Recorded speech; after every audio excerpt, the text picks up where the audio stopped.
Cette nuit, je voudrais te confier une chose que l'humanité a ignorée pendant presque toute son histoire, et qu'elle vient à peine d'apprendre en l'espace de quelques dizaines d'années. Une chose si vaste, si tranquille, qu'on peut la porter en soi comme on porte une lumière qui apaise. Voici cette chose. Au-dessus du toit sous lequel tu reposes, dans ce ciel que tu crois si bien connaître, il n'y a pas seulement des étoiles. Il y a des mondes. D'innombrables mondes. Des planètes qui tournent autour d'autres soleils, des terres, des océans, des déserts de roches et des cieux de nuages, tout un peuple de mondes que nul œil humain n'a jamais contemplé et qui pourtant sont là, bien réels, à tourner sans fin dans le noir, chacun suivant sa propre étoile. Et parmi eux, quelque part, il existe sans doute une autre terre, une planète tiède et bleue où l'eau coule à la surface, où il fait peut-être jour à l'instant même où il fait nuit sur ta chambre. Arrête-toi un instant sur cette idée avant que nous ne l'explorions ensemble. Pendant des milliers d'années, les hommes ont levé les yeux vers le ciel nocturne et se sont demandé si d'autres mondes existaient ailleurs, autour de ces points de lumière lointains. Ils en ont rêvé, ils s'en sont disputés, ils ont été condamnés parfois pour l'avoir affirmé.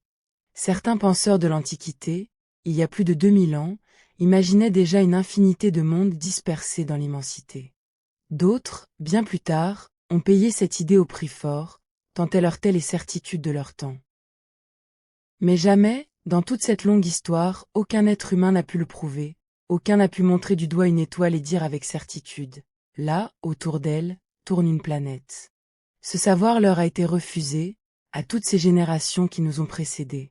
Et voilà que toi, cette nuit, tu vis à l'époque où ce voile s'est enfin levé.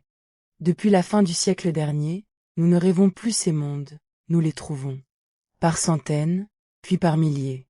Tu es né dans la première génération d'humains qui sait, non par la foi ni par l'espoir, mais par la mesure et par la preuve, que le ciel est peuplé d'autres terres.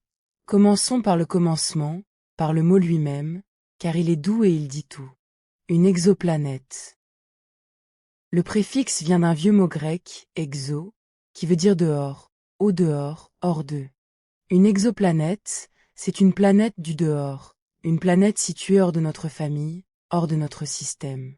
Car tu connais déjà des planètes, tu en connais 8, celles qui accompagnent notre Soleil dans sa longue ronde, Mercure et Vénus les brûlées, notre Terre, Mars la rouge, puis les géantes lointaines, Jupiter et Saturne, Uranus et Neptune, glacées aux confins. Toutes ces planètes tournent autour de la même étoile, notre Soleil, et forment avec lui ce qu'on appelle le système solaire, notre demeure dans l'immensité. Une exoplanète, elle, ne tourne pas autour du Soleil. Elle tourne autour d'une autre étoile. Elle appartient à un autre foyer, un autre Soleil, une autre demeure, perdue quelque part dans les profondeurs de la galaxie.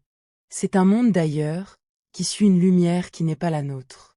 Et pour bien saisir cette idée, songe à ce qu'est vraiment une étoile. Nous les nommons étoiles, ces petits points brillants du soir, comme s'il s'agissait d'une race de choses à part, différente du soleil qui nous chauffe le jour. Mais c'est une illusion née de la distance. Chaque étoile est un soleil, un astre de feu semblable au nôtre, parfois plus grand, parfois plus petit, parfois plus rouge ou plus bleu, mais de même nature. Si tu pouvais approcher de l'une de ces étoiles lointaines, elle grandirait dans le ciel, elle se mettrait à flamboyer, elle deviendrait un soleil éclatant baignant de sa lumière tout ce qui l'entoure. Et notre soleil, à son tour, vu depuis ces mondes éloignés, ne serait qu'un petit point tremblant parmi des milliers d'autres, une modeste étoile perdue dans leur ciel nocturne. Voilà la première vérité qu'il te faut porter cette nuit. Le soleil est une étoile, les étoiles sont des soleils, et notre astre du jour n'a rien d'unique dans le grand peuple des feux célestes. Et pour mesurer combien il fut difficile de découvrir ces mondes lointains, il faut d'abord que tu comprennes à quel point ils se dérobent au regard. Songe un instant à ce qu'est une étoile, comparée à une planète. Une étoile est un immense soleil de feu, un brasier qui brille de sa propre lumière, éclatant, aveuglant, dont la clarté traverse des années de vide pour parvenir jusqu'à nos yeux. Une planète, elle, ne brille pas d'elle-même. Elle n'est qu'une boule de roche ou de gaz, sombre et froide, qui ne fait que renvoyer un peu de la lumière de son étoile, comme la lune renvoie la lumière du soleil dans nos nuits. Imagine maintenant la difficulté. Tu veux apercevoir cette planète minuscule et sombre, mais elle se tient tout contre son étoile, blottie dans son éclat. C'est comme si tu cherchais à distinguer une luciole posée sur le bord d'un phare gigantesque, un phare si puissant qu'il t'éblouit, et cela depuis l'autre bout d'un océan. La luciole est là, mais la lumière du phare la noie tout entière. Voilà pourquoi, pendant si longtemps, ces mondes sont demeurés invisibles. Non parce qu'ils manquaient, mais parce que le feu de leurs étoiles les dissimulait à nos yeux. Ajoute à cela l'immensité des distances, car elles dépassent tout ce que l'esprit peut embrasser sans peine. Les étoiles ne sont pas simplement loin, elles sont loin d'une façon qui vide le mot de son sens ordinaire. Pour parler de ces distances, les astronomes ont dû inventer une nouvelle mesure, une mesure faite de temps, l'année-lumière. C'est le chemin que parcourt la lumière en une année entière, filant sans répit à travers le vide, à une vitesse telle qu'elle ferait cette fois le tour de la Terre en un seul battement de cœur. En une année, cette lumière infatigable franchit une distance si vaste qu'aucun nombre écrit ne t'en donnerait le vertige, des milliers de milliards de kilomètres. Et l'étoile la plus proche de notre Soleil se tient à plus de 4 de ces années-lumière. Cela veut dire que sa lumière, pour nous atteindre, a voyagé pendant plus de 4 ans avant de toucher tes yeux. Quand tu la regardes, tu la vois telle qu'elle était voilà 4 ans. Et les mondes qui l'accompagnent sont à cette même distance inconcevable, hors de portée de nos plus rapides vaisseaux pour des milliers d'années. C'est dans ce gouffre-là, dans cet abîme de vide et de temps, que se cachent les exoplanètes. Et il y a, dans cette lenteur de la lumière, une conséquence qui a de quoi émouvoir. Puisque la lumière met du temps à nous parvenir, regarder loin, c'est toujours regarder dans le passé. Quand tu contemples une étoile située à 100 années-lumière, tu la vois telle qu'elle était il y a un siècle, car sa lumière a mis 100 ans à te rejoindre. Tu ne vois jamais le ciel tel qu'il est, tu le vois tel qu'il fut.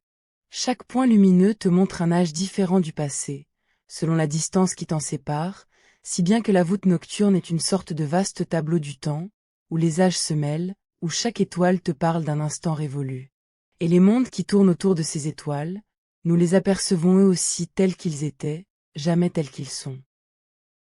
Il se peut que certaines de ces planètes aient changé, ou que leur étoile se soit éteinte, sans que nous en sachions encore rien, car la nouvelle de leur destin voyage toujours vers nous, sur les ailes de la lumière, et n'est pas encore arrivée. Le ciel que tu regardes est une lettre ancienne, dont l'encre a mis des siècles à sécher jusqu'à toi. Il a donc fallu que les astronomes cessent de vouloir voir ces planètes de leurs yeux, en face, et qu'ils inventent des ruses, des façons détournées de deviner leur présence sans les apercevoir. C'est là toute la beauté de cette histoire, et je vais te raconter comment ils s'y sont pris, car chacune de ces méthodes est d'une élégance qui donne le vertige. Ils ont compris qu'une planète, même invisible, laisse des traces, des indices, de minuscules signatures dans la lumière de son étoile. Et en apprenant à lire ces signatures, à déchiffrer ces empreintes ténues, ils ont fini par débusquer les mondes cachés, un à un, dans l'éclat de leur soleil.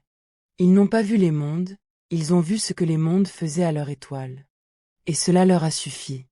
La première de ces ruses repose sur une idée d'une justesse admirable, et pour la comprendre, il faut que tu abandonnes une image trop simple que tu as peut-être en tête. On imagine souvent qu'une planète tourne autour d'une étoile immobile, comme une bille roulant autour d'un pilier fixe. Mais la réalité est plus subtile, et plus belle. Car la planète et l'étoile s'attirent l'une l'autre. L'étoile, par sa masse énorme, retient la planète et la fait tourner, mais la planète, en retour, tire elle aussi sur l'étoile. Elle est bien plus petite, certes, bien plus légère, et son attraction est faible. Pourtant elle existe. Et sous cette attraction, l'étoile n'est pas tout à fait immobile. Elle se balance, elle oscille, elle décrit un petit cercle, entraîné par la planète invisible qui tourne autour d'elle. Les deux corps valsent ensemble, l'un large et l'autre menu, autour d'un point d'équilibre commun. L'étoile fait une grande valse, presque sur place, tandis que la planète décrit son ample orbite. Mais cette petite valse de l'étoile, ce léger tremblement, peut être détecté depuis la Terre. Pense à deux danseurs qui se tiennent par les mains et tournent ensemble, l'un massif et l'autre frêle. Ce n'est pas le petit qui tourne autour du grand resté fixe. Les deux tournent autour d'un point situé entre eux, plus près du danseur massif à cause de son poids. Le grand danseur, lui aussi, décrit un cercle étroit, mais un cercle bien réel.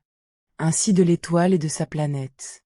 L'étoile, malgré sa masse écrasante, tourne autour de ce point d'équilibre en dessinant une petite ronde, tirée sans cesse par le monde qui l'accompagne. Et c'est cette petite ronde, ce balancement discret, que les astronomes se sont mis à guetter. Ils ne voyaient pas la planète, mais ils voyaient l'étoile trembler, et dans ce tremblement se cachait la preuve d'un monde.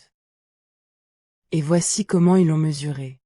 Quand l'étoile, dans son balancement, s'approche de nous, ne serait-ce qu'un peu, sa lumière se trouve modifiée avec finesse.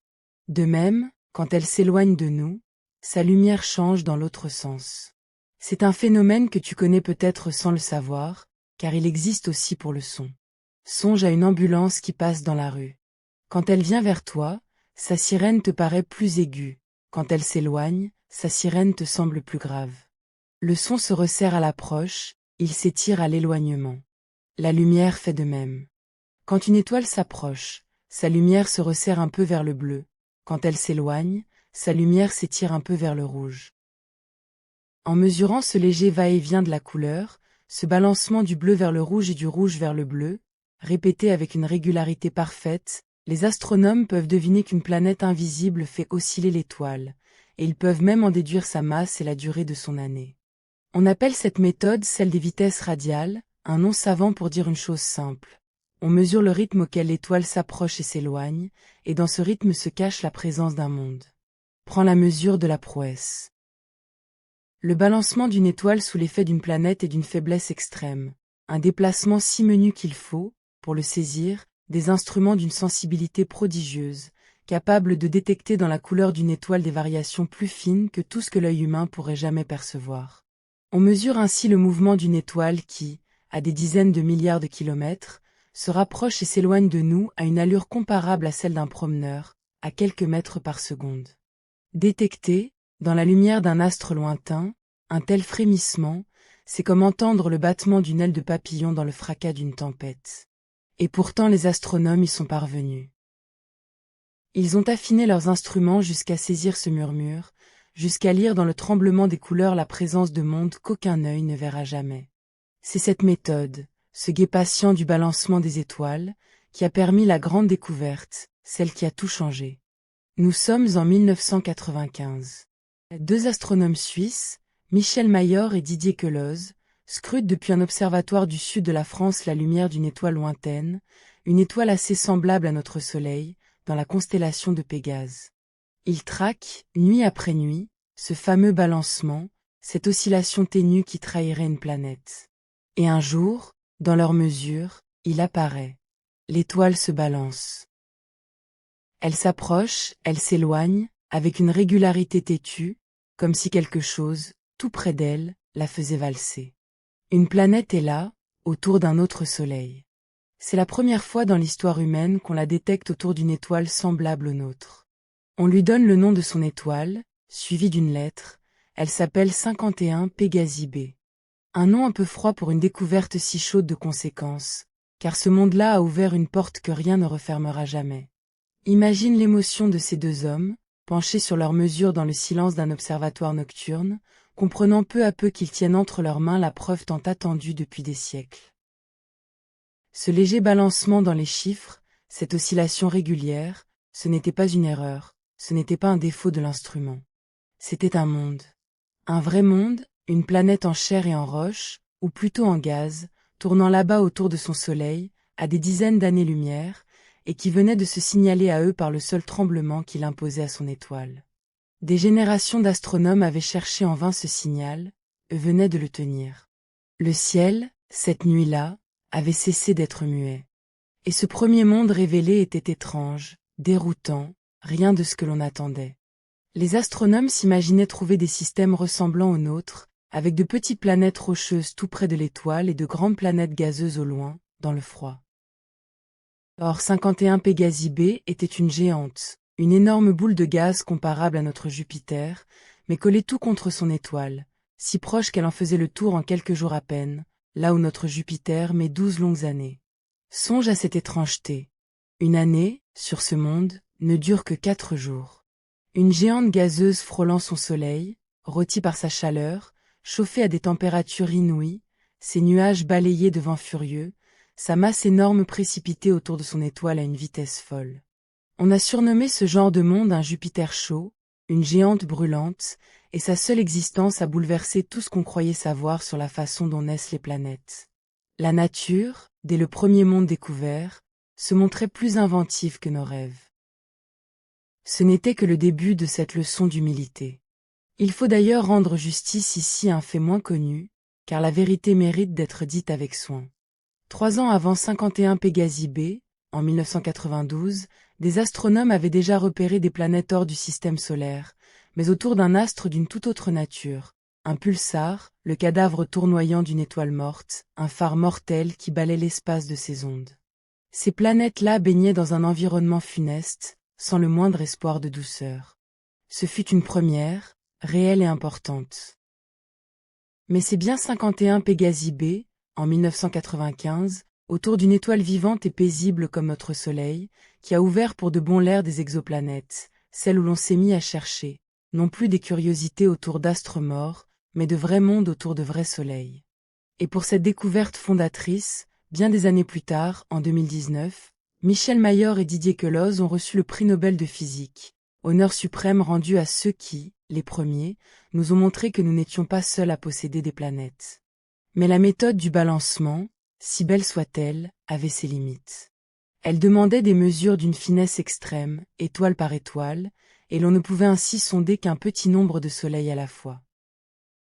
Il fallait une autre ruse, une méthode qui permettrait de scruter des milliers, des dizaines de milliers d'étoiles d'un seul regard.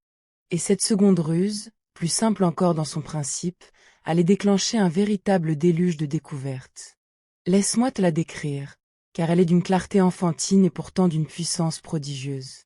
Imagine que tu observes une lointaine étoile, un point de lumière fixe dans le noir, dont tu mesures l'éclat avec la plus grande attention. Cet éclat est stable, égal, nuit après nuit. Mais suppose maintenant qu'une planète tourne autour de cette étoile, et que son orbite soit inclinée de telle façon que, vue depuis la Terre, la planète passe juste devant son étoile à chaque tour, comme une petite ombre qui glisse devant une lampe. Que se produit-il à cet instant? La planète, en passant devant l'étoile, cache une infime partie de sa lumière. L'éclat de l'étoile baisse un tout petit peu, le temps que la planète traverse son disque, puis remonte à sa valeur normale une fois le passage achevé. Une baisse, un creux, un léger clignement dans la lumière de l'étoile, qui se répète à chaque tour de la planète, avec une régularité d'horloge. On appelle ce passage un transit, et cette méthode, celle des transits. Tu mesures l'éclat d'une étoile, et si tu vois cet éclat baisser un peu, à intervalles réguliers, tu sais qu'un monde invisible passe et repasse devant elle. C'est un geste que tu as sans doute déjà fait sans y penser, sous une forme humble. Quand un oiseau passe devant le soleil, ou qu'un nuage voile un instant sa clarté, la lumière du jour faiblit un court instant, puis revient. La méthode des transits, c'est cela, mais portée à une finesse extrême, sur des étoiles lointaines, et pour des ombres si petites que la baisse de lumière n'est qu'une fraction infime de l'éclat total. Une planète de la taille de la Terre, passant devant une étoile de la taille du Soleil, ne cache qu'un 10 millième de sa lumière environ, un assombrissement si ténu qu'aucun œil ne le percevrait. Il faut des instruments d'une précision extraordinaire, veillant sans relâche, pour saisir un tel frémissement. Et une fois qu'on le saisit, on apprend beaucoup. La profondeur du creux révèle la taille de la planète, et l'intervalle entre deux creux révèle la durée de son année. Dans un simple clignement de lumière se cache tout le portrait d'un monde. La beauté de cette méthode, c'est qu'un seul instrument peut surveiller des milliers d'étoiles à la fois, guettant sur chacune ce minuscule clignement. Et c'est ainsi qu'a été conçu, il y a une quinzaine d'années, un télescope spatial d'un genre nouveau, baptisé Kepler, du nom de l'astronome qui, il y a 4 siècles, avait le premier compris les lois du mouvement des planètes. Ce télescope, lancé dans l'espace, a fixé son regard sur une seule région du ciel, une petite portion de la Voie lactée, et il y a surveillé sans relâche l'éclat de plus de 150 000 étoiles à la fois, avec patience, année après l'année, guettant sur chacune le passage furtif d'un monde. Et les mondes sont venus. Par centaines. Par milliers. Kepler a débusqué des planètes en quantité stupéfiante, révélant que ces clignements, loin d'être rares, se cachaient dans la lumière d'une multitude d'étoiles. Là où l'on espérait quelques découvertes, on en récolta des moissons entières. Le ciel, sondé de cette façon, s'est révélé grouillant de planètes. Songe à la patience de cet œil de métal suspendu dans le vide. Nuit et jour, sans jamais scier, sans jamais se lasser, il fixait son coin de ciel, mesurant encore et encore l'éclat de ses 150 000 étoiles, notant chaque frémissement, chaque baisse infime. Il fallait qu'un même clignement se répète plusieurs fois, à intervalles réguliers, pour qu'on soit sûr qu'il s'agissait bien d'une planète et non d'un hasard. Alors le télescope attendait, il guettait le retour du creux, tour après tour, année après année, accumulant les preuves avec une constance que nul astronome humain, avec ses nuits de sommeil et ses années comptées, n'aurait pu tenir. C'est cette veille infatigable qui a fait pleuvoir les mondes. Des milliers de planètes candidates, révélées une à une par le retour patient de leur ombre devant leur étoile. Et parmi cette moisson, une découverte compte plus que toutes les autres, une découverte qui touche au plus près la question qui nous occupe cette nuit. En dénombrant les mondes trouvés, en mesurant leur taille et leur distance à leur étoile, les astronomes ont pu établir une chose bouleversante. Les planètes rocheuses de la taille de la Terre, tournant dans la zone tiède de leur étoile, ne sont pas des raretés. Elles sont communes. Frequents. On estime qu'une bonne partie des étoiles pourrait posséder un tel monde, une planète de roche à la bonne distance, ni fournaise ni banquise, dans l'anneau où l'eau peut couler.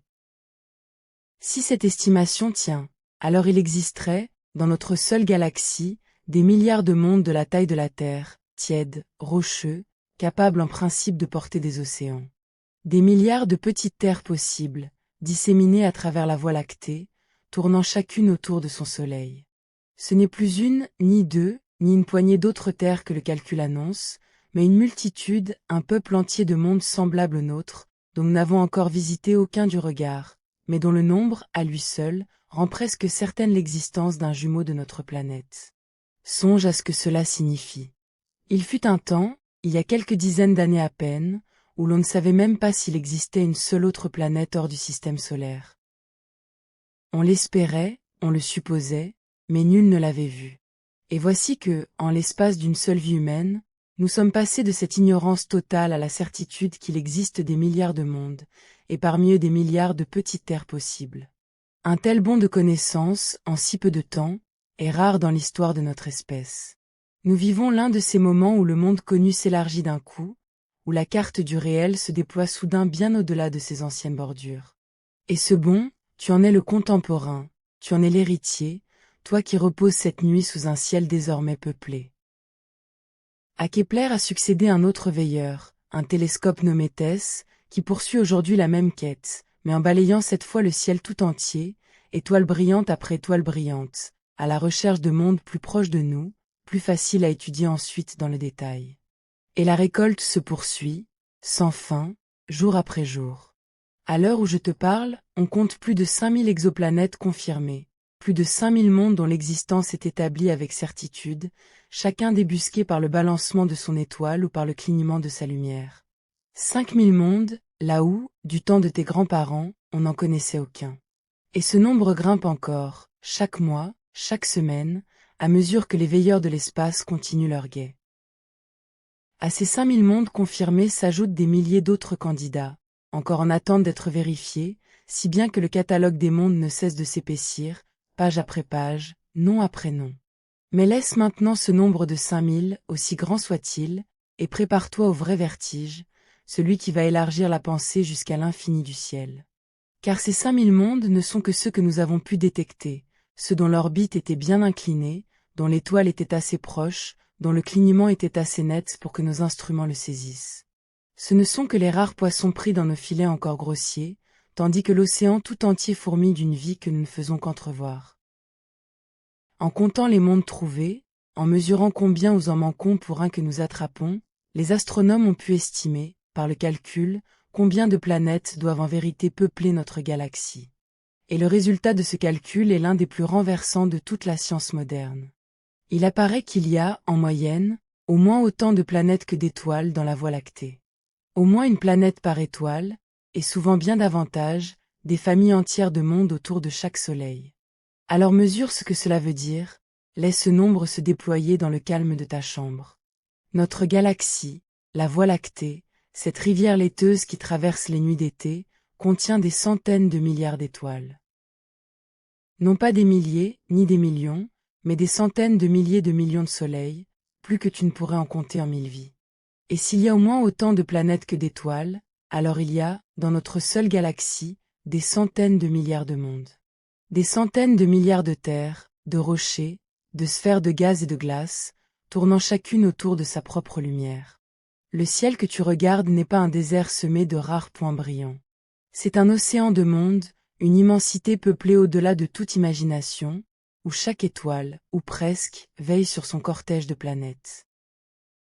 Et ceci, souviens-t'en, seulement pour notre galaxie, quand il existe dans l'univers des milliards d'autres galaxies, chacune emplie à son tour de ses propres centaines de milliards de mondes. Essaie un instant de tenir ce nombre entre tes pensées, non pour le comprendre, car nul ne le peut, mais pour en ressentir le poids doux. Si tu voulais compter tous les mondes de notre seule galaxie, en nommant à chaque seconde, sans jamais t'arrêter, ni pour dormir ni pour vivre, il te faudrait des milliers d'années, bien plus que toute l'histoire écrite de l'humanité, et tu n'aurais toujours pas fini. Et ce ne serait qu'une galaxie parmi des milliards.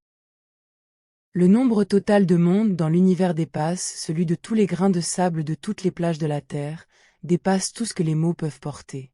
Nous vivons dans une création d'une fécondité inépuisable, où les mondes se comptent comme les gouttes d'eau dans les océans. Et cela n'a rien d'écrasant. C'est, quand on s'y abandonne, d'une infinie douceur. Il y a là un renversement de perspective qui, au fil des siècles, a peu à peu changé la place que l'humanité s'attribue dans le cosmos. Longtemps, nous nous sommes crus au centre de tout, uniques, seuls dépositaires d'un monde façonné pour nous. Puis on a compris que la Terre tournait autour du Soleil, et non l'inverse. Puis que le Soleil n'était qu'une étoile parmi des centaines de milliards, perdue dans un bras de la Voie lactée, loin de tout centre. Puis que la Voie lactée elle-même n'était qu'une galaxie parmi des milliards. Et voici la dernière marche de ce long escalier de l'humilité. Nos planètes, elles aussi, sont ordinaires, banales, communes, une famille de mondes parmi d'innombrables familles. Rien de ce qui nous entoure n'est unique. Et pourtant, chose étrange, cette humilité n'attriste pas. Elle console. Car si les mondes sont si communs, alors peut-être la vie l'est-elle aussi. Alors peut-être ne sommes-nous pas cette flamme solitaire et fragile que nous craignons d'être, mais l'une des multiples lueurs allumées un peu partout dans le grand édifice du ciel. Retourne un instant la perspective, et songe à ce que serait notre propre monde vu de là-bas, depuis l'une de ces planètes lointaines. Un observateur posé sur un monde tournant autour d'une étoile éloignée, s'il possédait nos instruments, verrait notre Soleil comme un modeste point de lumière parmi les autres, une étoile anonyme dans sa constellation à lui. Et s'il était patient, s'il guettait le clignement de notre Soleil, il verrait peut-être passer devant lui l'ombre minuscule de la Terre, ce léger assombrissement révélant notre présence. Il pourrait analyser la lumière de notre Soleil filtrée par notre atmosphère, y déceler l'oxygène, la vapeur d'eau, deviner un monde tiède et vivant. Pour lui, nous serions l'exoplanète. Nous serions le monde lointain, le point de lumière porteur de rêve, l'autre terre dont il se demanderait si elle abrite quelqu'un. Chaque monde est, pour tous les autres, un ailleurs mystérieux. Et cette nuit, tandis que tu reposes, ta chambre, ta maison, ta ville se trouve quelque part sur ce point bleu que d'autres, peut-être, contemplent en rêvant. Repose-toi un moment sur cette pensée, sans chercher à la saisir tout entière, car nul esprit ne le peut. Laisse-la simplement t'envelopper. Chaque petit point de lumière que tu as vu briller dans une nuit d'été, chacun de ces grains de clarté que tu croyais solitaires, est en vérité un soleil entouré de mondes. Tu n'as jamais regardé un ciel vide. Tu as toujours regardé, sans le savoir, un ciel plein à ras-bord de terres inconnues. Et cette abondance n'a rien d'effrayant. Elle a quelque chose de rassurant, presque de tendre. Nous ne sommes pas une exception perdue dans le noir, un accident isolé. Nous appartenons à une multitude. Notre Terre est l'un de ces innombrables mondes, une goutte dans un océan de planètes, et cela, loin de nous diminuer, nous relie à tout ce qui tourne là-haut dans le silence. Et si le nombre de ces mondes émerveille, leur diversité, elle, dépasse tout ce que l'imagination humaine avait pu inventer. Car les écrivains, les rêveurs, les conteurs d'histoires avaient bien imaginé d'autres planètes. Mais la réalité, une fois dévoilée, s'est révélée plus étrange, plus foisonnante, plus folle que toute leur fiction. Laisse-moi te promener un instant à travers ce jardin de mondes, ce bestiaire de planètes, car il apaise autant qu'il étonne, comme la contemplation d'une collection de merveilles rangées dans les tiroirs d'un vieux cabinet de curiosités. Il y a d'abord, tu le sais déjà, ces Jupiters chauds, ces géantes de gaz collées à leur étoile, rôties par un feu si proche que leur face tournée vers le soleil peut fondre le fer et le faire pleuvoir en gouttes de métal. Imagine une pluie de fer liquide tombant d'un ciel embrasé, sur un monde où le jour ne se couche jamais d'un côté et où la nuit ne se lève jamais de l'autre, car ces planètes, si proches de leur étoile, lui tournent souvent la même face pour l'éternité, une moitié en plein feu, l'autre plongée dans une ombre glacée. Il y a des mondes de lave, des planètes entières dont la surface n'est qu'un océan de roches fondues, un sol de feu liquide qui bouillonne sous un ciel embrasé, tant elles sont proches de leur brasier. Sur ces mondes, la roche s'évapore comme l'eau chez nous, monte en nuages de pierre, et retombe en pluie de cailloux fondus sur des mers de magma. Il y a, à l'autre extrême, des mondes que l'on nomme des superterres, des planètes rocheuses comme la nôtre, mais plus massives, plus larges, où la pesanteur te clouerait au sol, où chaque pas serait un effort et chaque saut impossible, et dont on sait encore que peu de choses, sinon qu'elles pourraient être les plus communes de toutes. Il y a des mini-Neptunes, plus petites que nos géantes mais enveloppées d'épaisses atmosphères, à mi-chemin entre la roche et le gaz, des mondes intermédiaires dont notre propre système ne possède aucun exemple, et qui pourtant abondent ailleurs.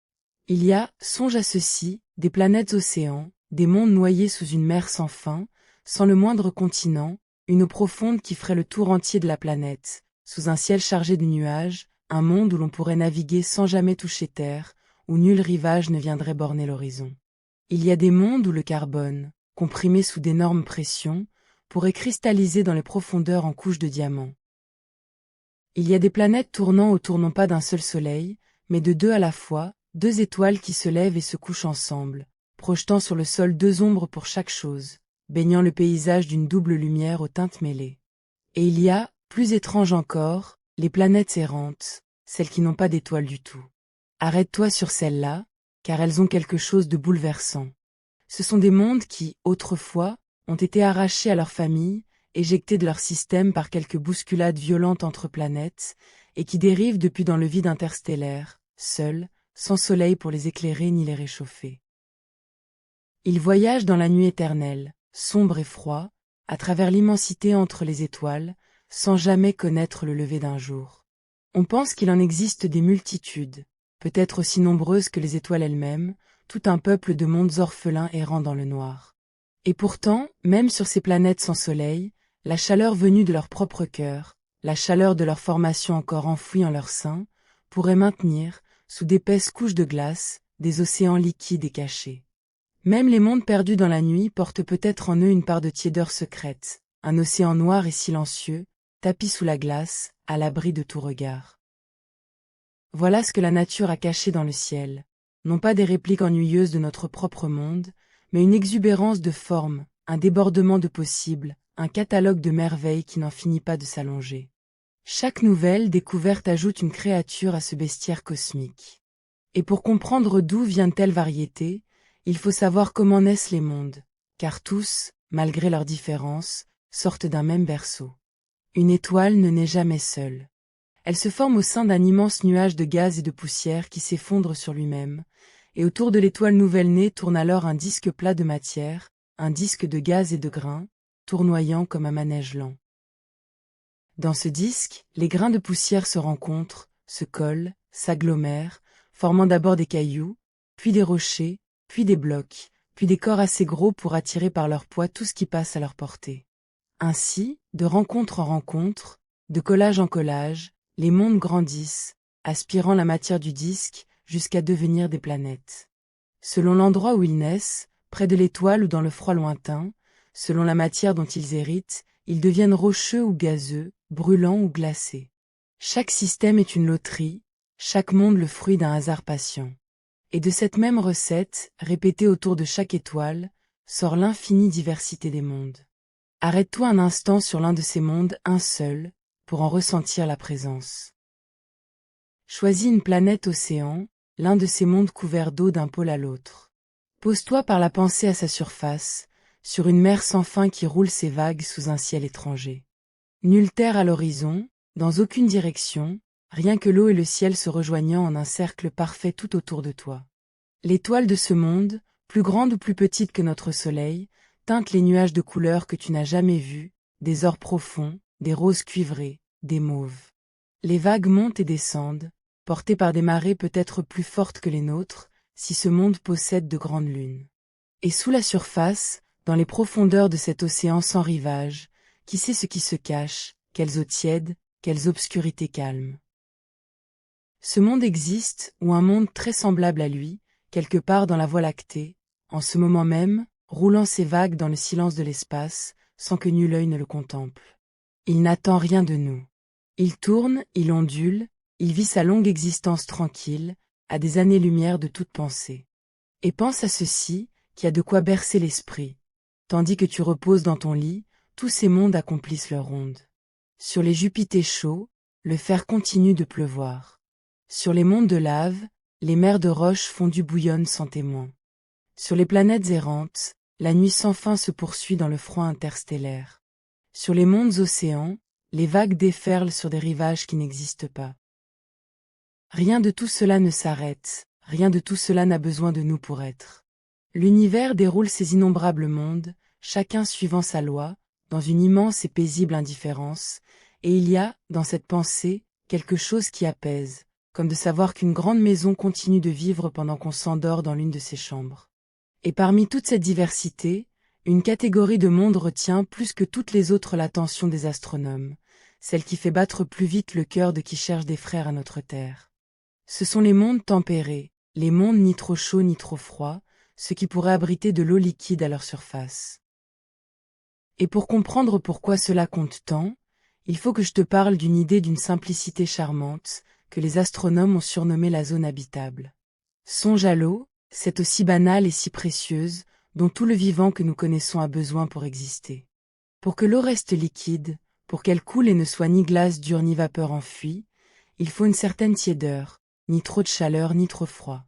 Trop près d'une étoile, il fait si chaud que toute l'eau s'évapore et se perd dans le ciel.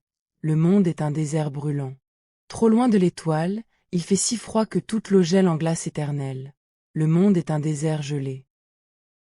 Mais entre les deux, il existe une bande, un anneau, une région à la bonne distance de l'étoile, où la tiédeur est juste ce qu'il faut pour que l'eau demeure liquide, où elle peut couler, former des mers, tomber en pluie et remonter en nuages. C'est cette région que l'on nomme la zone habitable. Les astronomes la surnomment aussi, avec tendresse, la zone boucle d'or, la zone Goldilocks, en souvenir de ce conte où une petite fille goûte 3 bols de soupe et choisit celui qui n'est ni trop chaud ni trop froid, mais juste à la bonne température. La zone habitable, c'est le bol de soupe qui convient, l'anneau de tiédeur autour de chaque étoile où un monde peut porter de l'eau vivante. Et regarde comme notre propre Terre illustre à merveille cette idée. Nous sommes à la bonne distance de notre Soleil, dans cet anneau tiède où l'eau demeure liquide. Un peu plus près, et nos océans bouilliraient, un peu plus loin, et ils gèleraient. Notre voisine Vénus, plus proche du Soleil, est devenue une fournaise étouffante où le plomb fondrait. Notre voisine Mars, plus éloignée, est un désert glacé où l'eau, jadis présente, s'est figée ou envolée.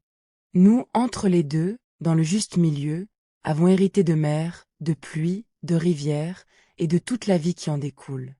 La Terre est le bol de soupe à la bonne température de notre propre système. Et ce que cherchent les astronomes, c'est le même heureux hasard ailleurs, d'autres mondes assis dans l'anneau tiède de leur étoile, d'autres bols de soupe où l'eau pourrait couler. Et voici la grande question qui palpite au cœur de toute cette recherche, la question que se posent en secret tous ceux qui scrutent le ciel. Parmi ces innombrables mondes, en existe-t-il qui se tiennent dans cette zone tiède, à la bonne distance de leur étoile, assez semblable à notre Terre pour porter des océans, et qui sait autre chose encore? La réponse, apportée peu à peu par les veilleurs de l'espace, est un oui vertigineux. Oui, il en existe. Il en existe même beaucoup. Laisse-moi t'en montrer deux systèmes qui, mieux que tous les nombres, feront battre en toi l'émerveillement. Le premier porte un nom qui sonne comme une promesse, Trappiste 1.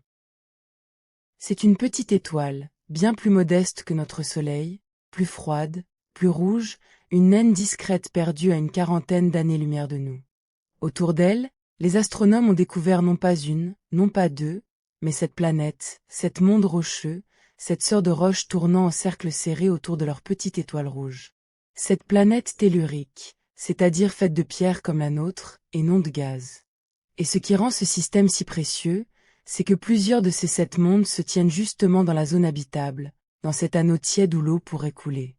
Imagine ce lieu. Cette planète si proche les unes des autres que, depuis la surface de Lune, tu verrais les autres suspendus dans le ciel comme de grandes lunes colorées, des mondes voisins assez larges pour qu'on y distingue des continents et des nuages. Un ciel peuplé de planètes sœurs, où le soleil serait une petite braise rouge, basse et douce, baignant le paysage d'une lumière de fin de jour perpétuelle. Laisse-toi rêver un instant sur l'un de ces mondes de Trappistin, car l'imaginer apaise. Tu te tiendrais sur un sol de roche, sous un ciel teinté de rouge et d'ambre, éclairé par une étoile qui ne brûlerait pas les yeux, une braise tranquille bien plus grosse dans le ciel que notre soleil, mais bien plus douce. Autour de toi, l'horizon porterait des mondes voisins, d'immenses croissants suspendus, plus grands que notre lune, montrant leurs teintes changeantes selon qu'ils tourneraient leur face éclairée ou leur face d'ombre. La lumière serait celle d'un éternel crépuscule chaud, ni le plein jour éclatant que nous connaissons, ni la nuit noire, mais quelque chose entre les deux, une clarté rousse et paisible baignant un paysage silencieux. Voilà un lieu réel, qui existe en ce moment, à une 40aine d'années-lumière de ta chambre.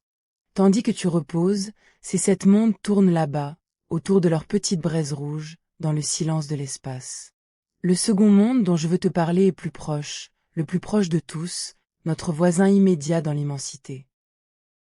Notre Soleil, tu le sais, a des étoiles voisines, et la plus proche d'entre elles se nomme Proxima du Centaure, une petite étoile rouge nichée à un peu plus de 4 années-lumière de nous, la plus proche de toutes les étoiles.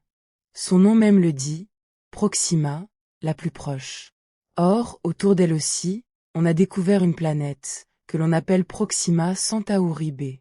Et cette planète, ce monde le plus proche du nôtre parmi tous les mondes connus, se tient lui aussi dans la zone habitable de son étoile, à une distance où l'eau pourrait, peut-être, y demeurer liquide. Songe à cela. Le monde le plus proche de nous, hors de notre système, notre plus proche voisin dans tout l'univers, pourrait être un monde tiède, capable de porter de l'eau. Il est là, tout près, à l'échelle du cosmos, à 4 petites années-lumière, tournant autour de son étoile rouge, ce soir comme chaque soir. Nous ne pouvons pas encore nous y rendre, tant les distances demeurent immenses pour nos frêles machines. Même à la vitesse de nos vaisseaux les plus rapides, il faudrait des dizaines de milliers d'années pour l'atteindre. Mais nous savons qu'il existe, et cela seul est déjà une merveille que nul humain avant n'avait pu contempler.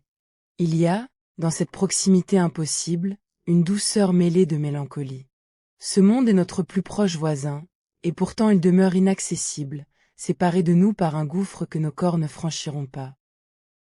Certains rêvent déjà d'y envoyer, un jour, de minuscules sondes lancées à des vitesses folles, de frêles voiles poussées par la lumière, qui mettraient tout de même des dizaines d'années à l'atteindre et nous renverraient, longtemps après leur départ, quelques images floues d'un monde rouge sous une étoile rouge. Peut-être ces rêves se réaliseront-ils, dans un siècle, dans 10 siècles. Peut-être demeureront-ils des rêves.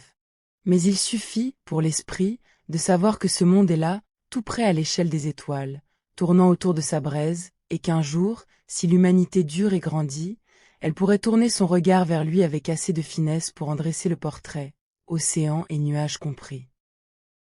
Ce voisin patient nous attend, indifférent et calme, comme il attend depuis des milliards d'années. Reste maintenant la plus délicate et la plus émouvante des questions, celle vers laquelle toute cette longue quête tend en secret. Nous savons désormais qu'il existe des mondes innombrables. Nous savons que certains se tiennent dans la zone tiède où l'eau peut couler. Mais comment savoir ce qui se trouve vraiment à leur surface? Comment deviner, à des dizaines d'années-lumière, si un de ces mondes porte des océans, une atmosphère, et pourquoi pas les traces ténues d'une vie? Voilà le seuil le plus vertigineux, celui que l'humanité vient tout juste de commencer à franchir. Et l'instrument de ce franchissement, c'est un télescope d'une puissance sans égale, lancé dans l'espace il y a peu, et qui porte le nom de James Webb. Ce télescope, le plus grand et le plus fin que nous ayons jamais envoyé dans le vide, possède un pouvoir qui tient presque de la magie, et pourtant il repose sur une science limpide. Il sait analyser la lumière d'une étoile au moment précis où une planète passe devant elle, lors d'un de ces transits dont je t'ai parlé. Car lorsqu'une planète pourvue d'une atmosphère passe devant son étoile, Une petite partie de la lumière de l'étoile traverse cette atmosphère, la frôle, la baigne, avant de poursuivre son chemin vers nous. Et en traversant cette mince couche de gaz, la lumière se trouve teintée, marquée, imprégnée de la signature des gaz qu'elle a traversés. Car chaque gaz absorbe la lumière d'une façon qui lui est propre, laissant dans le rayon une empreinte reconnaissable entre toutes, comme une signature ou une note de musique particulière.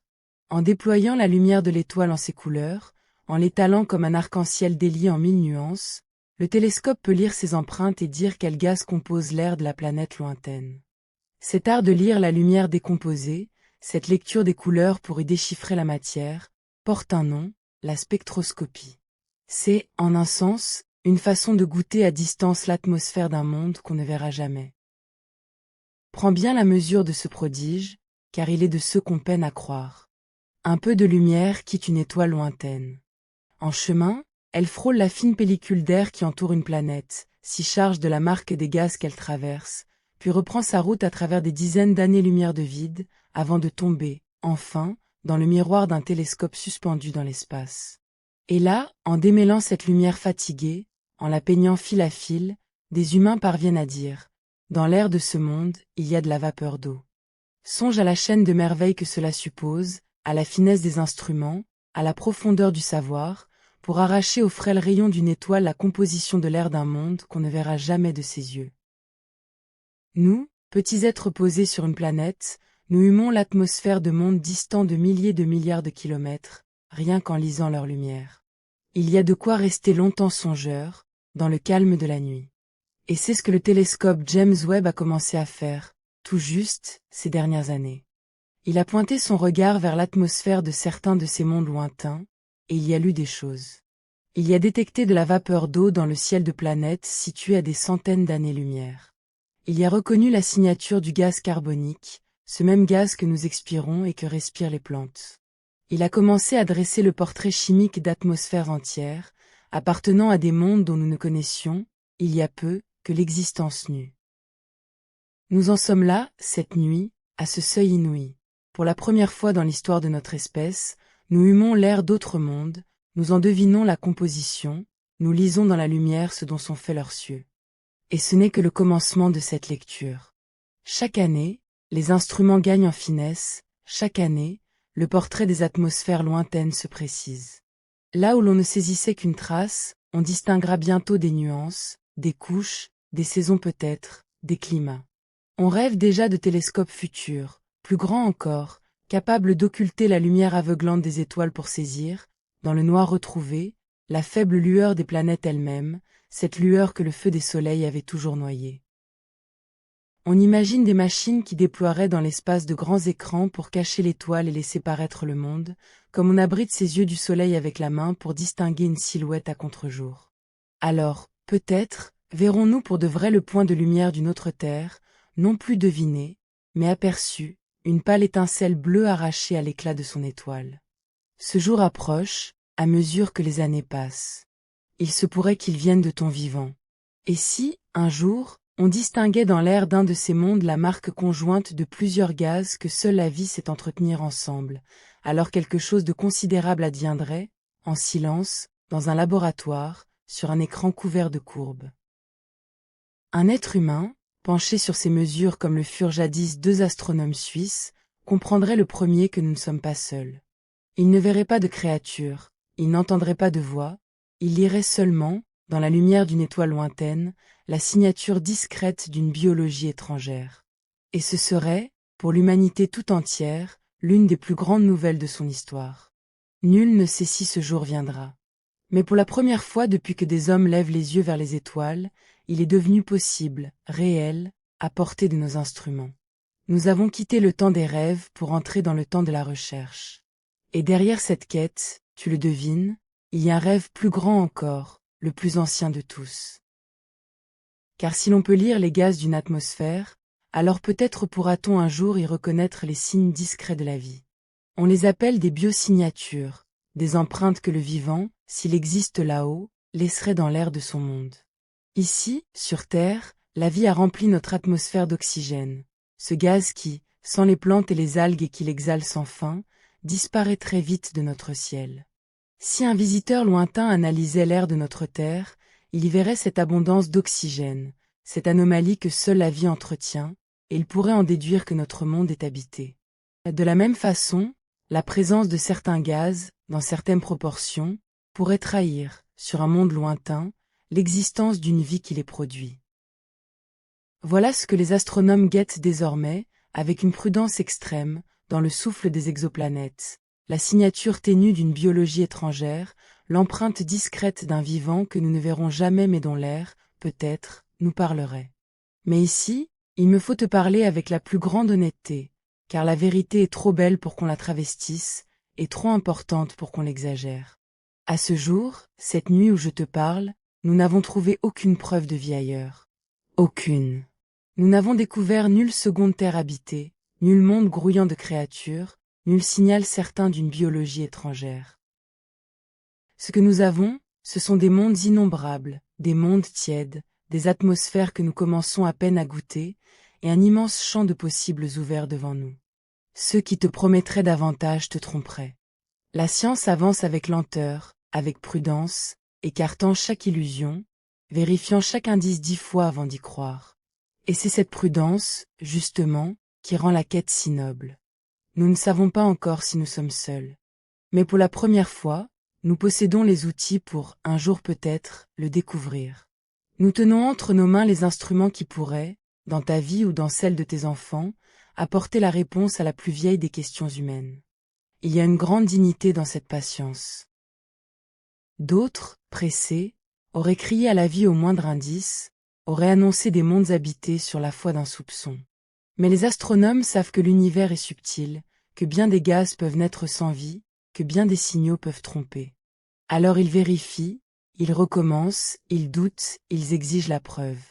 Et cette rigueur, loin de refroidir le rêve, le rend plus précieux encore. Car le jour où peut-être, on annoncera pour de bon la trace d'une vie sur un autre monde, ce ne sera pas un cri poussé dans l'enthousiasme, mais une vérité pesée avec soin, éprouvée, méritée.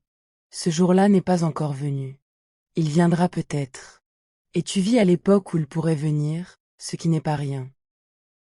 Alors laisse-moi te ramener à ce vertige initial, celui par lequel nous avons commencé, mais que tu porteras autrement à présent que tu en connais toute la profondeur. Quand tu regardes le ciel, chaque point de lumière est un soleil. Autour de presque chacun tournent des mondes. Parmi ces mondes, une multitude se tient dans la zone tiède où l'eau peut couler. Et la simple loi du grand nombre, ce calcul tranquille des probabilités, fait qu'il existe selon toute vraisemblance, quelque part dans cette immensité, un monde semblable au nôtre, une planète bleue avec ses océans et ses nuages, ses rivages et ses pluies. Non parce que nous l'aurions vu de nos yeux, mais parce que, sur des centaines de milliards de mondes, il serait presque impossible qu'il n'en existe pas au moins un qui ressemble à celui-ci. Quelque part, cette nuit, il y a peut-être une autre terre. Et sur cette autre terre, il fait peut-être jour. Prends le temps de goûter cette pensée, car elle est douce à qui la laisse s'installer. Tu n'es pas un accident unique et solitaire, une bizarrerie perdue dans un désert cosmique. Tu es un membre d'une vaste famille de mondes, l'un des innombrables enfants du grand foisonnement des étoiles. La terre sous toi, ce sol qui te porte, cette planète tiède et bleue où tu es né, est l'une de ces terres habitables dont le ciel regorge, une parmi une multitude, mais aussi précieuse, aussi vivante que si elle était la seule. Et loin de te rendre petit, cet immense peuple de mondes t'entoure comme une compagnie silencieuse, une fraternité de planètes qui tourne avec toi dans le même grand mouvement, sous les mêmes lois, portées par la même lumière ancienne des étoiles. Songe encore à ceci, dans la tranquillité de ta chambre. Toutes les générations d'humains qui t'ont précédé ont regardé ce même ciel sans jamais savoir. Les bergers qui veillaient leurs troupeaux sous les étoiles, les navigateurs qui traçaient leur route sur la voûte nocturne, les enfants qui s'endormaient jadis en comptant les points lumineux, tous ont contemplé ces mêmes étoiles sans pouvoir deviner qu'autour d'elles tournaient des mondes. Ils ont rêvé, ils ont espéré, ils ont interrogé le ciel, et le ciel est resté muet. Toi, tu vis à l'instant unique où le ciel a enfin parlé. Tu appartiens à la toute première génération d'êtres humains qui sait, avec certitude, que ces mondes existent. Ce savoir, refusé à des milliers de générations, t'est offert, cette nuit, comme un cadeau tranquille. Tu peux fermer les yeux en sachant que le ciel n'est pas vide, qu'il est peuplé, qu'il fourmille de terres lointaines, et que cette connaissance-là, si neuve, si fraîche, tu la possèdes par le seul fait d'être né à notre époque.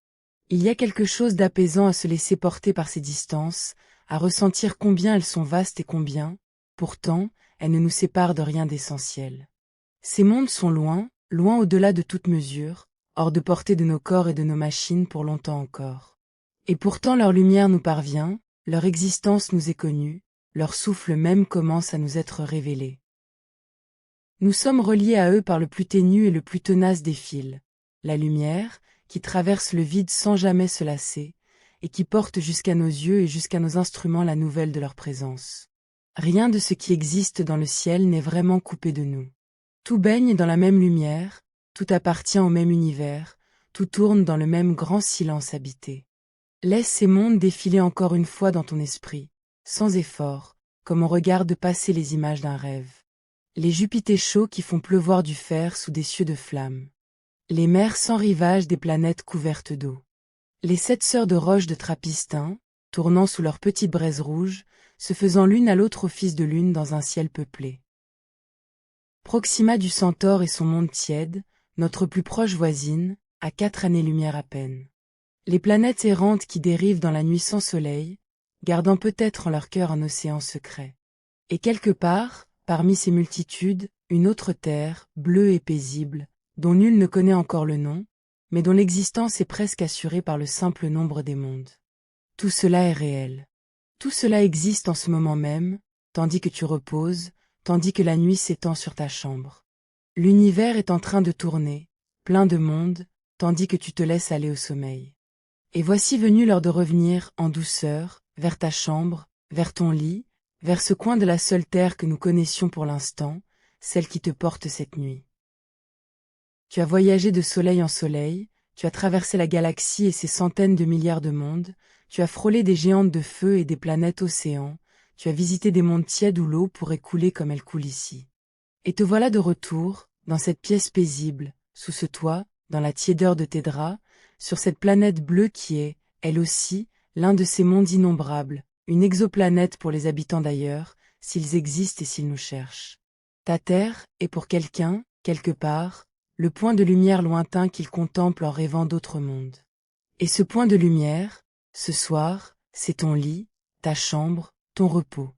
Pense encore à la longue chaîne de patience qui a rendu ce savoir possible, car elle aussi a de quoi apaiser. Rien de tout ce que je t'ai raconté cette nuit n'est venu d'un coup, dans un éclat soudain. Chaque monde a été arraché au ciel par des années de mesure, de doute, de vérification. Des astronomes ont passé des nuits entières penchés sur la lumière des étoiles, guettant un balancement d'une faiblesse extrême ou un clignement à peine perceptible. Des ingénieurs ont bâti des télescopes d'une finesse inouïe, puis les ont confiés au vide de l'espace, où ils veillent sans repos. Des générations se sont relayées, chacune ajoutant sa pierre, chacune affinant les instruments légués par la précédente. Et de cette longue et douce obstination est né le tableau que tu contemples ce soir, un ciel peuplé de mondes, connus, cartographiés, chaque année plus riche. Il y a, dans cette patience collective, quelque chose de très humain et de très beau, comme une veillée qui se transmet de main en main à travers le temps. Et cette veillée n'est pas finie. Elle ne fait, en un sens, que commencer. Chaque nuit, quelque part sur la Terre, des télescopes s'ouvrent sur le ciel, des instruments dans l'espace fixent de nouvelles étoiles, et le catalogue des mondes s'allonge encore. Il se peut qu'à l'instant même où tu fermes les yeux, un astronome, à l'autre bout de la planète, découvre un monde de plus, une planète que nul n'avait jamais vue, tournant en silence autour de son soleil, fidèle à son orbite depuis des milliards d'années et se signalant enfin à nous. Le ciel n'a pas fini de nous livrer ces mondes. Il en garde, pour les nuits à venir, une réserve inépuisable, et chaque génération future en connaîtra davantage que la précédente, jusqu'à dresser peut-être un jour la carte complète des terres voisines. Tu es au commencement de cette grande exploration, à ses tout premiers pas, à l'aube d'une découverte qui se poursuivra longtemps après cette nuit, longtemps après nous tous. Il y a, dans tout cela, une grande paix. Songe à toutes ces terres lointaines qui tournent en ce moment autour de leur soleil, fidèles à leur orbite, sans hâte, depuis des milliards d'années. Elles n'attendent rien, elles ne craignent rien, elles suivent leur chemin dans le silence, portées par la seule attraction de leur étoile. Rien ne les presse, rien ne les trouble. Elles tournent, égales et sereines, dans la nuit cosmique. Et ta propre Terre fait de même, en ce moment, te portant à travers l'espace tandis que tu reposes, t'emmenant dans son grand voyage circulaire autour du Soleil, comme elle emmène tout ce que tu aimes, comme elle a emmené toutes les générations avant toi. Tu es posé sur un monde qui vogue, l'un des innombrables mondes du ciel, et ce monde te tient et te berce dans son mouvement, sûr et calme, comme une barque qui fend une eau paisible. Laisse cette certitude t'accompagner vers le sommeil. Le ciel n'est pas vide, et tu n'es pas seul. Partout au-dessus de toi, au-delà du toit, au-delà des nuages, au-delà même de l'air, s'étend un océan de mondes, tiède ou brûlant, gelé ou baigné d'eau, tournant chacun autour de sa lumière. Quelque part parmi eux, il fait peut-être jour sur une autre terre. Quelque part, une pluie tombe sur un rivage inconnu, une lumière rouge se couche sur une mer sans nom, un ciel s'emplit de 2 soleils ou de plusieurs lunes. Et toi, ici, sur ta terre à toi, tu peux fermer les yeux, sachant que tu appartiens à ce grand peuple de monde, relié à eux par la lumière et par cette connaissance neuve qui est le trésor de notre époque. Le ciel veille sur ton repos, empli de ces terres lointaines et fidèles, comme il a toujours veillé, sans que nous le sachions, sur le sommeil de tous les humains qui nous ont précédés. Laisse ton corps s'enfoncer dans la tiédeur de ton lit, sur cette planète qui te porte à travers les étoiles. Laisse ta pensée s'apaiser, bercée par le lent mouvement des mondes. Et tandis que le sommeil te gagne, garde en toi cette image douce et vraie. Là-haut, cette nuit, des milliards de mondes tournent en silence, et parmi eux, quelque part, une autre terre attend, bleue et paisible, que quelqu'un, un jour, lève les yeux et la trouve. Tu fais partie de ce ciel. Tu es l'un de ces mondes vivants. Repose-toi en paix, enfant d'une planète parmi les planètes, veillé par l'immense famille des étoiles et de leurs terres innombrables. Bonne nuit.